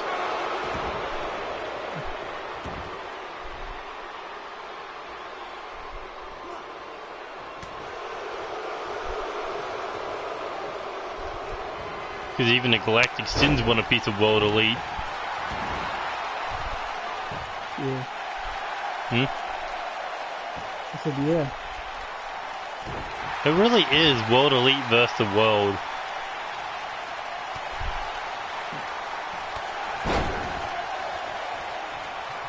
That's like the main event Mafia versus TNA. Mm-hmm. You know, when TNA was good.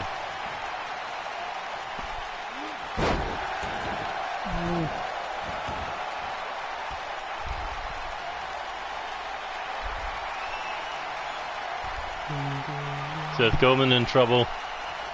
Up on the shoulders. Ooh. A GTS. Followed up with a K-strike. Oh, and look at that. Trevor Lee White getting in the face of K-Dog. I mean, is that good for Seth Goldman or bad? I mean, he just got kicked in the face. And yet, Trevor Lee White should... Bad the fact that his team had to save him from hitting him. But in all fairness, you gotta think if Trevor Lee White didn't like interfere, then K-Dog would have gone for the pin. Well, look at that! He tried to go for the pin again, and like once more, the Cyborg protecting his master. Exactly. He does it again. Well, that was going to be the last time because the referee just kicked him out. We don't tolerate interference anymore. World Elite says otherwise. World Elite plays it smart. They both interfere. Now Manhunter's getting involved. I mean, how much is the referee going to take of Manhunter getting involved? That kind of just left him there. Oh, and a vicious curve stomp. I mean, this is going to be bad for Seth Goldman for the sheer fact that he's just getting brutalized. Yeah, definitely. Oh, tried for a gold to black. K-Dog ducked. Nailed him in the jaw with a running knee strike. K-Dog said that he is going to be the future of this company. I believe him. I know, right? When we believed that Seth Goldman was going to be the future of the company. Uh-oh. I mean, there are so many on the roster who could be considered the future. And that's what the All-Stars tournament's going to be all about. Would there ever be a point where you stop accepting one superstar into NCWA? Would it ever come to that? Like, would there ever be a point where you're like, no, I don't want you back in? So like, I don't know, just someone who has been there in the other seasons, but you just decided, I don't want you this season. No. I mean, unless they did something just really fucking stupid between seasons. Okay, so like if they maybe badmouth the company on Twitter, then, or I mean, yeah, I mean, if they're not going to show loyalty to NCW, what's the point of having them? Like say, okay, so for example, say, okay, I have another. So like say,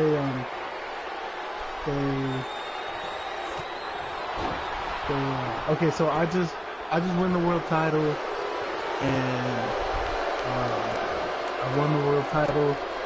I hop on Twitter and kind of brag about it, and then I badmouth the company.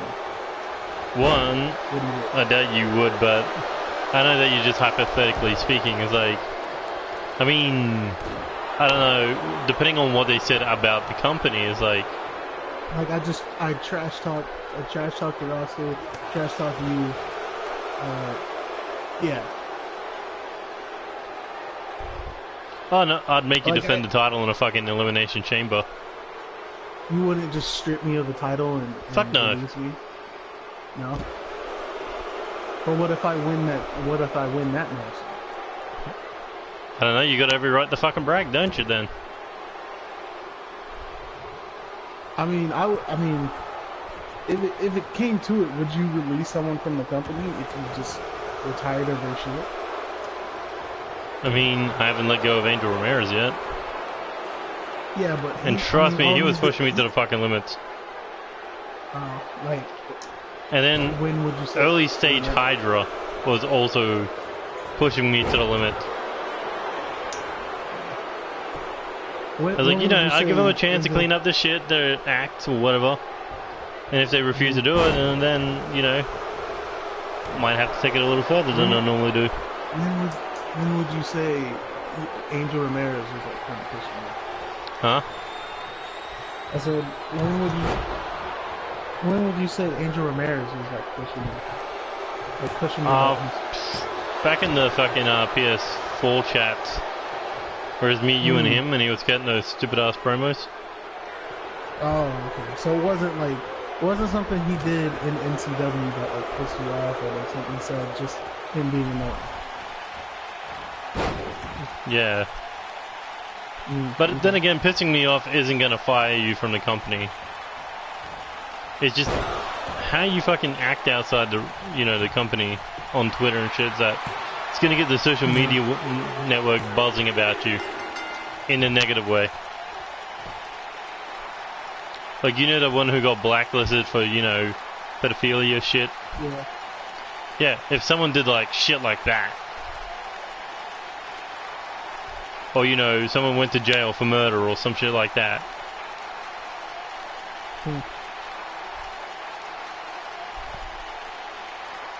Sure, I joke about it with Manhunter and Spike Master's fucking characters, but they're fictional beings. They're not real.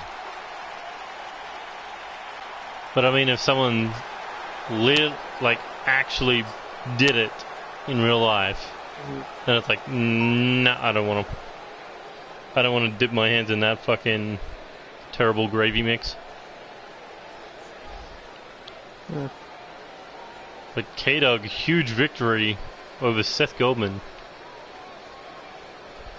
Look at that. That could be the face of the company one day.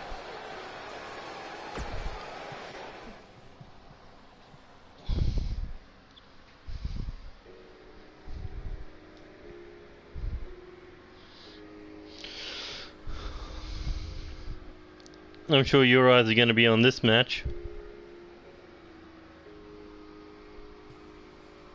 Why are we doing a fucking 8-man tag team match? Just champions versus challengers. I don't want to be here. I hate multi-man matches. They just... too much time. Stop talking shit about the company.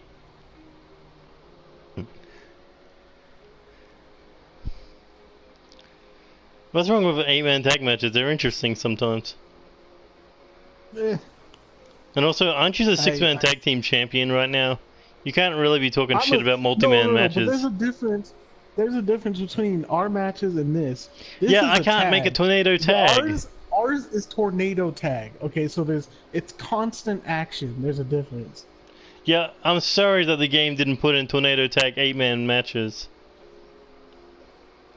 Alright, that is not my fault. That is WWE 2K not looking ahead.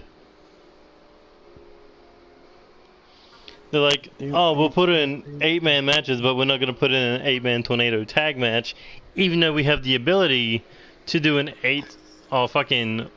4-team tornado tag match. Look, it's not my fault. Don't blame me. I just do what I can do with And of course DJ Young coming out first. He always comes out first.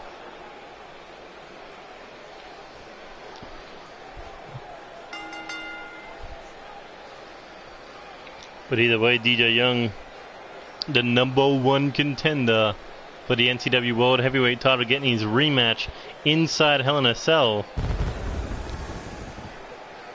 There will be no escape, no interference. We're going to find out who the better man is between the X Factor of the All-Stars champion and the NCW King of the Ring and World Heavyweight champion, Ken Phillips and DJ Young. So who's your money on that one? I don't know, but I kind of want their feud to end. I mean, off what, 2 matches? I don't know. I just want another person to go after the title. I know. I kind of do too. So I don't like. Obviously, if DJ wins, Ken Phillips is gonna want a rematch. So. And then you gotta remember the Money for Chaos briefcase holder lurking around the fucking corner. Which is all these veterans except one fucking rookie.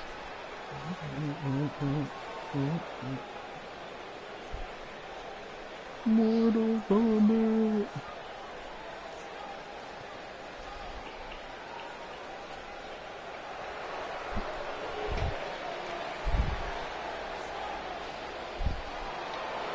Oh, we go from World Heavyweight to Junior Heavyweight. Rich Adams, one of the newest signees in NCW. I mean, made it down to the final 4 in the 16-man tournament to crown the first ever Junior Heavyweight champion. And then went on to win that #1 contenders ladder match at NCW Reset between him, Adam Mayhem, Devin Berry, and Devin Barrett.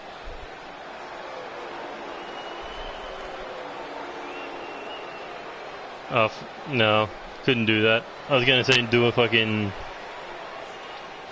a tag team money for Chaos and a junior heavyweight one, but nah. Fuck that. That'd be too much chaos.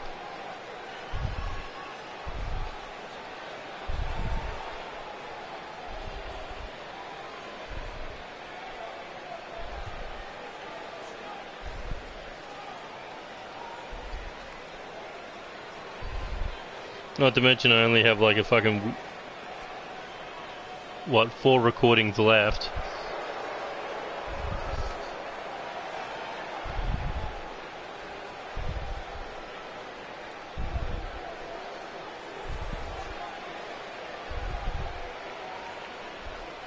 Well, there's a former Intercontinental champion, and unlike the Ken Phillips and DJ Young feud, this will end at NCW Overload, where he and Clark Oliver Morrison will face one more time in a 2 out of 3 falls match, and the winner will be the rightful champion.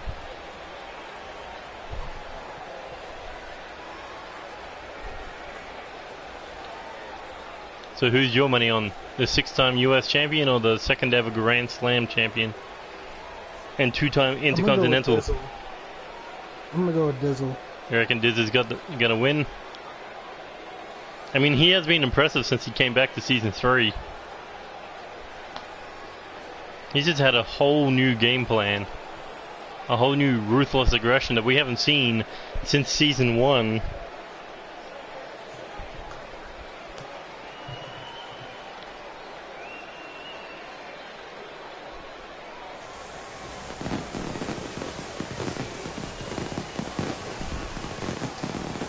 There's this NXT version of NWO. No. Fuck no. And then they said, and then they were like, you can tell because it's a 3-man team.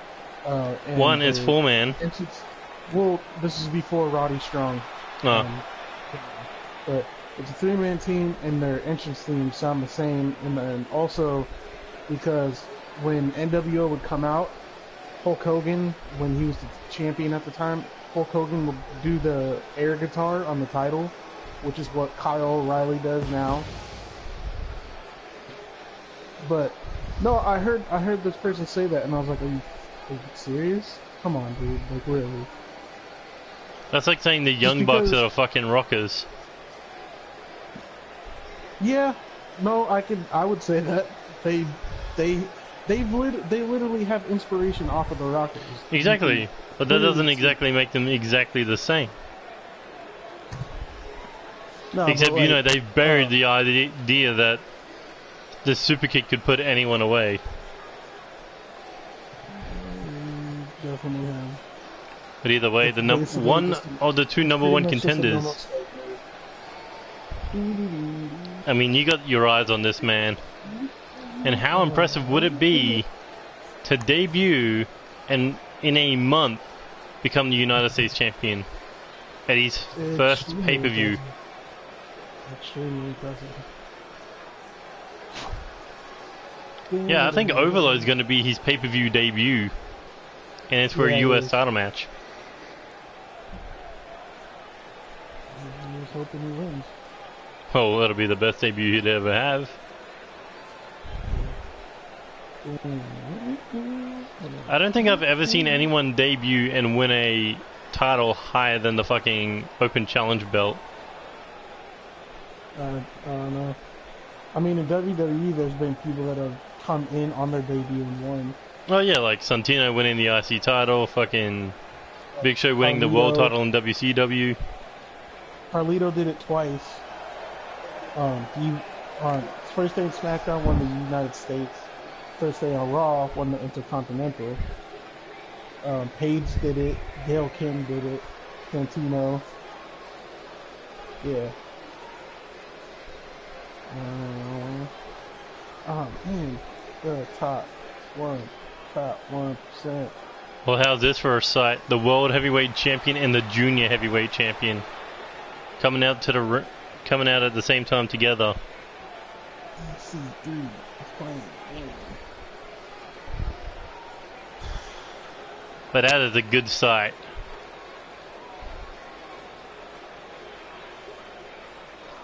Long story short, these guys run the business right now, or at least in a ring. So I'm just here doing nothing. You run the tag business with It doesn't matter. Well, are you saying that the six-man tag team titles are on the same level as the junior heavyweight and the world heavyweight? If I say they are, they are. I'm Tony Lee fucking Williams. I mean, true, you beat the junior heavyweight champion, but Ken Phillips says otherwise. Fuck Ken Phillips. Roided out freak. Hey, if you want another crack at him, just say so. What's up then? I don't back down from the challenge. Okay. Ken Phillips, fucking Brock Lesnar's adopted little brother. Adopted or? Yeah, adopted.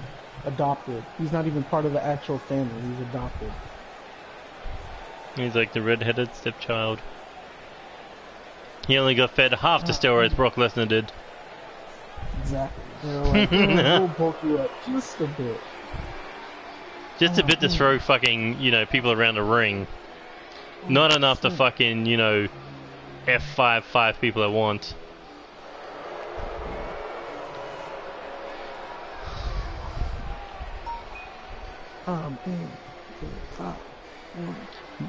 So, according to you, every title is on the same level as the World Heavyweight title? No, my title is. Not every title, my title.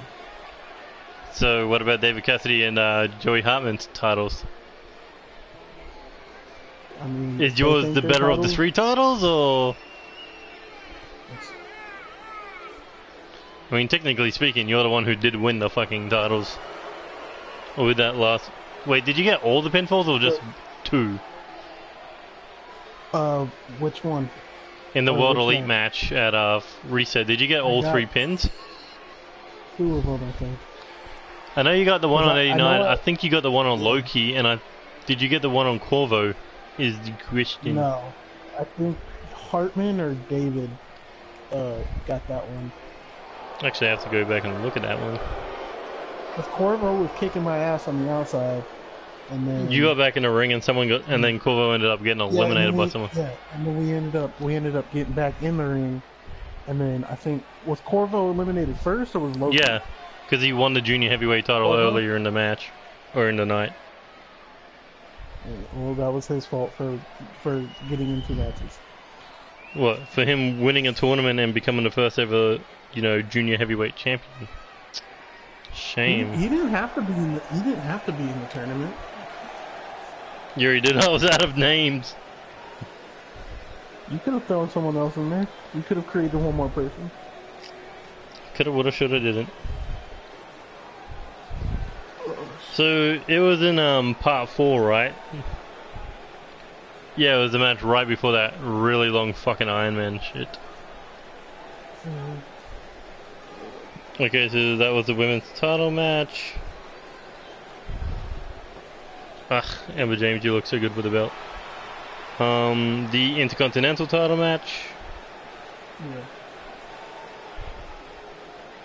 There we go, 6-man tag match.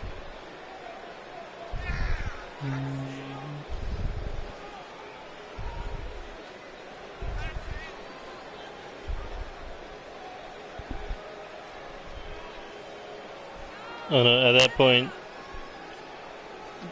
you had already eliminated Corvo. Okay, so Corvo is the longest reigning US champion is there. Wait. No, he's not the longest reigning, is he?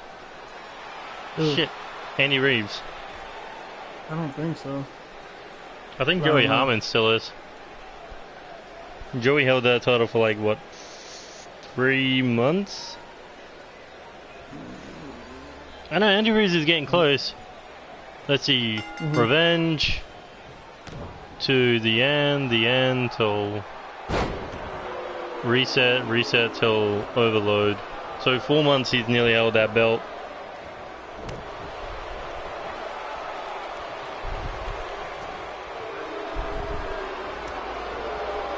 And Ken Fella's going straight to town on DJ Young.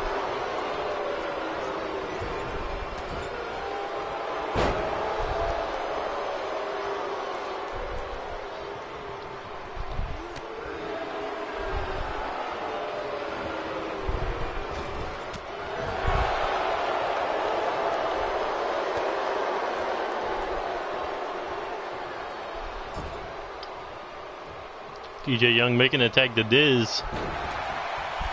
Uh-oh. Looking for an elevated cutoff. Oh, and nails the World Heavyweight Champion.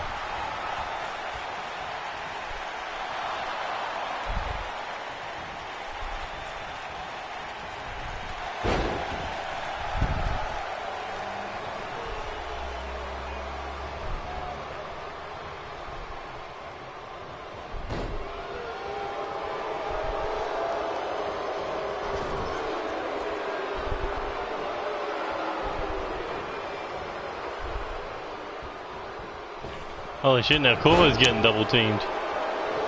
Jeez. Diz and DJ are kind of running this match. I gotta go run and do something real quick, so I'll probably be back later. Alright. I'll just stay on because I'll be back. Anyway, DJ Young, Corvo Jack had a match last episode. Corvo ended up getting a win, but not without World Elite shenanigans. And here we go, DJ Young trying again for a tag move, but Corvo said no.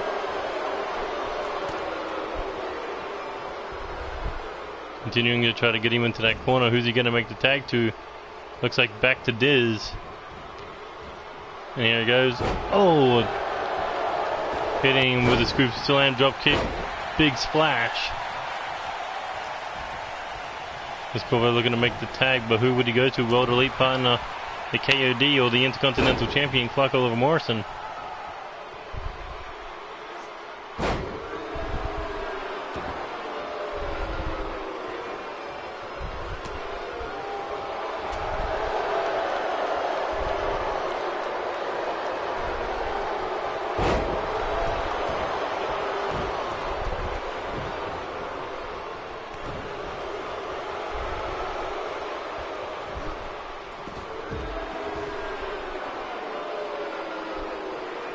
And now Ken Phillips protecting his World Elite brother. Running this into the table, but this took offense to it. Sweeping the World Heavyweight Champ's legs. Oh, and that's where Corvo Jack takes control of the match. Shot to the face, Corvo fighting back with these strikes. Irish whip into the ring post. And now Corvo looking to snap the leg of Dizzle B, take out that striking game.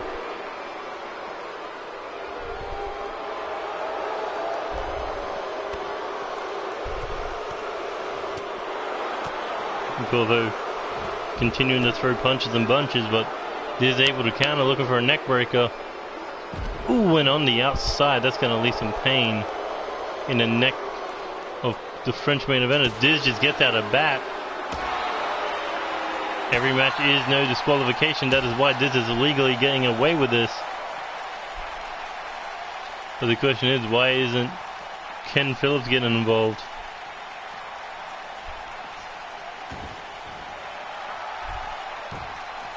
Well, now he is. And Corvo begging him to come back into the ring now. So, Irish whip now into the corner. Strike by Andy Reeves. Corvo once again working on that leg.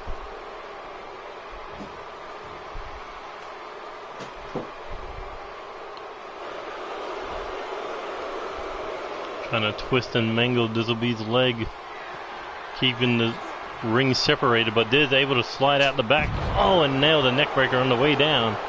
As Corvo looking for the tag made to the World Heavyweight Champion, and Ken trying for a lariat. Diz saw it coming a mile away.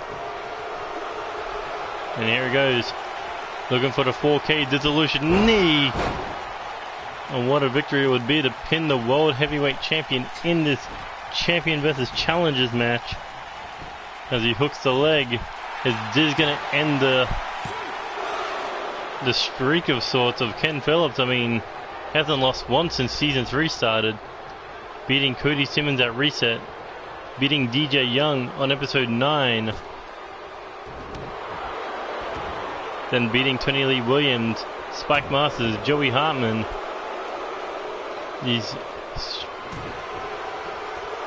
Oh, and a backstabber by DJ Young. That would have had to feel good for him. 1, 2, ooh, easy kick out. And DJ Young collecting the units of the #1 contenders for the Junior Heavyweight and Intercontinental titles. Looking for Challengers triple powerbomb to the World Heavyweight Champion. As Diz drags him to the ropes. DJ begging him to get up, but DJ's the legal man in this.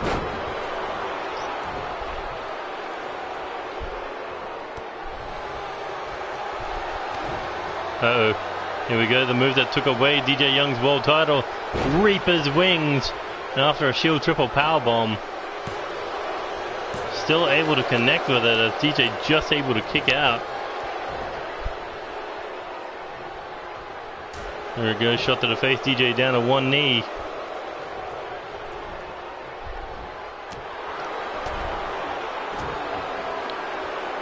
Strikes to the face, super kick to the knee, one to the chin. The world champ had the bail on that one. As DJ giving him chase and Clark catches him. There he goes, looking for a sit-out powerbomb on the outside. Clark and Ken perfectly baited him in to take advantage of a very pissed off DJ Young. But DJ able to counter the suplex attempt, super kick to the chin again. looking to grab that bat. And Corvo and Andy both ran away. Like, no, we don't want none of that. We go now looking Irish whip into the ring post.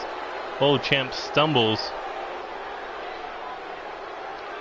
Andy and Corvo watching as the world champ slides out the back and hits that Russian leg sweep.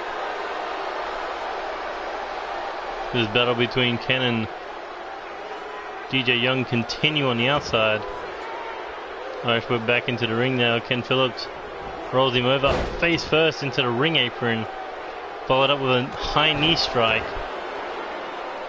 Is DJ in trouble? Andy Reeves wants to tag now. But first, exploder suplex. No one does it better than the World Heavyweight Champion as he goes for the cover. 1, 2, but no 3. As Clark Oliver Morrison made sure nobody got involved. DJ had to kick out on his own merits.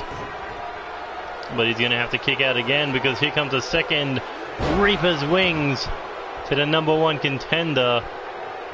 And DJ Young has got to be in trouble here. Hooks the leg. Going for the 3. 1, 2, 3. And DJ Young takes the pin against his NCW Overload main event opponent. It seems every time these two men get in the ring together, DJ Young just can't get the 3 against Ken Phillips.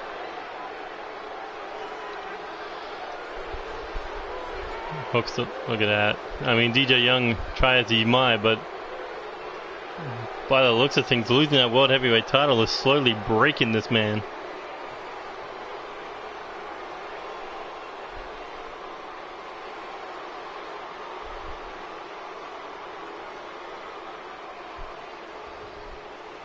Look at that. I didn't even think Clark and Andy got in the ring. But the champion's winning tonight. And that has been it for NCW episode 14. If you liked any of the matches, please hit that like button, share with your friends, subscribe to the channel if you already haven't, and hit that notification button to stay up to date for when we go live. The next time you will see us will be NCW Live episode 7, which will be on the weekend, Saturday or Sunday. Not sure when I can get my hands on both Tony and DJ, but we'll see if we can commentate with the pair of them. But either way, if you want to know when we do go live, you can always go on Twitter, follow what happens on a day-to-day basis with NCW, what match cards are happening by following on Twitter at NCWX3EME. And you too could join in on this chaotic action.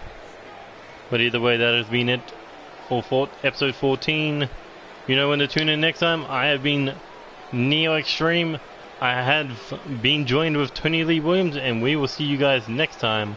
Until then, this is Neo Extreme and Tony saying goodbye, good night, good luck, and see you later. Adios.